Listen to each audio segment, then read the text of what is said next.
ছবি লইয়া নির্দলিয়াতে নাজবিনা আহমেদ এবার ভোটে দাঁড়াইছে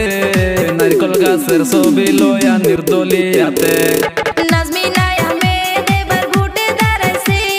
নারিকল গাছের ছবি নিয়ে নির্দলিয়াতে নাজমিনা আহমেদ এবার ভোটে দাঁড়াইছে নারিকল গাছের ছবি নিয়ে নির্দলিয়াতে